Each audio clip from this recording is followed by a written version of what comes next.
అదే RTV app వార్తల్ని క్షణాల్లో చదివే అవకాశం ఉంటుంది. ఒక న్యూస్ పేపర్, ఒక టెలివిజన్ ఛానల్ మీ చేతుల్లో ఎప్పుడూ ఉంటాయి. నాగార్జున సాగర్ ఎడమ కాలువ రెండు వైపులా లైనింగ్ పరిస్థితి చూస్తే సిమెంట్ లైనింగ్ ప్రతి 10-15 కిలోమీటర్ల దూరంలో ఏదో ఒక చోట సిమెంటు లైనింగ్ చేయకపోవటం వల్ల కట్ట మొత్తం కూడా కోతకు గురై నెర్రెలు బారి గండ్లు పడి ఉన్నటువంటి పరిస్థితి చూస్తూ ఉన్నాం. ప్రతి సంవత్సరం కూడా ఈ రకంగా ఈ గండ్లు ఉండటం వల్ల 1-2 సార్లు కాలువలు తెగిపోయి ఆ కాలువలు తెగిపోవటం వల్ల పంట నష్టం జరుగుతుంది. ఇండ్లుంటే ఇండ్లు కొట్టుకుపోతూ ఉన్నాయి. తర్వాత ఆ పంట నష్టంతో పాటు ఇసుక మేట కూడా విపరీతంగా చేరటం అనేది జరుగుతుంది. మళ్ళీ 10-15 రోజులు కాలువ నీళ్లు పోకుంటే ఏంటంటే కట్టేయవలసిన పరిస్థితి వస్తూ ఉంది. అందుకని ఈ నష్టానికి మరి ప్రభుత్వం తర్వాత ఎన్ఎస్పి డిపార్ట్మెంటే కారణం తప్ప ఇంకోటి కాదు. అనేక సార్లు ఈ కాలువని పరిశీలించి కూడా చెప్పడం జరిగింది. గత సంవత్సరం చెప్పిన తర్వాత కొన్ని అక్కడక్కడ చేశారు. కానీ ఇప్పుడు చూస్తే ప్రతి 15-20 కిలోమీటర్ల పరిధిలో ఎక్కడో చోట ఈ కాలువలు మొత్తం కూడా దెబ్బతిని రేపు నీళ్లు వదిలినట్టయితే సీజన్ మళ్ళీ దగ్గరికి వచ్చింది. రేపు ఆగస్టులో నీళ్లు వదులుతారు. నీళ్లు వదిలినప్పుడు మళ్ళీ కాలువలు తెగిపోయేటువంటి ప్రమాదం అనేది కనిపిస్తూ ఉంది. ఇప్పటికి సమయం ఉన్నది కాబట్టి యుద్ధ ప్రాతిపదిక పైన ఈ పనులు, ఈ మరమ్మతులు చేయకపోతే రేపు తీరని నష్టం జరుగుద్దని చెప్పేసి మేము తెలియజేస్తూ ఉన్నాం.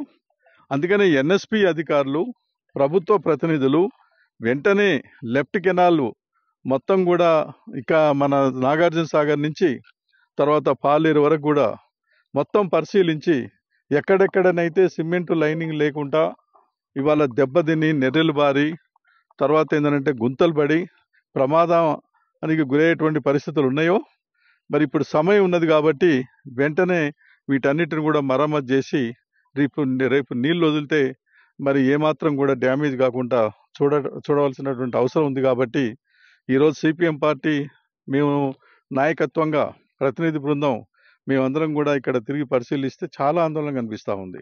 తడకమల్ల దగ్గర, దొండవారిగూడెం దగ్గర, చిల్లాపురము, మన ఐలాపురం దగ్గర, బిడ్జి దగ్గర, శెట్టిపాలెం, వేములపల్లి అక్కడక్కడ ఎక్కడో దగ్గర ఈ పరిస్థితి అనేది కనిపిస్తుంది. ఇప్పుడు మేము ఇక్కడ ఉన్నది దొండవారిగూడెం బిడ్జి దగ్గర. ఈ దొండవారిగూడెం దగ్గర చూస్తే రెండు వైపులా మైల్ 41 రెండు వైపులా కూడా అటువైపు పూర్తిగా డ్యామేజ్ అయింది.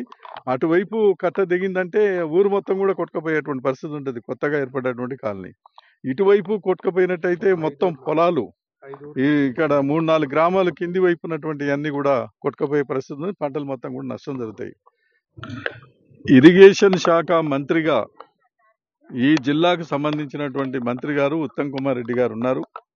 ఉత్తమ్ కుమార్ రెడ్డి గారి కాన్స్టిట్యున్సీలు కూడా అటు కోదాడు కానీ హుజూర్నగర్ కానీ ఈ లెఫ్ట్ కెనాల్ పరిధిలోనే ఉన్నాయి. నాగార్జున సాగర్, మిర్యాలగూడ, హుజూర్నగర్, కోదాడు ఇవన్నీ కూడా ఏంటంటే ఆయన నిత్యం ఈ ప్రాంతంలో తిరుగుతుంటారు. అందుకనే మినిస్టర్ ఉత్తమ్ కుమార్ రెడ్డి గారికి చెప్తున్నాం, అయ్యా మీరు ఓపిక చేసుకొని మీ ఎన్ఎస్పి అధికారులని కారులో తీసుకొని మొత్తం కెనాల్ మొత్తం కూడా మీరు పరిశీలించండి. ఏ దుస్థితిలో ఉందో మీకు అర్థమవుతుంది.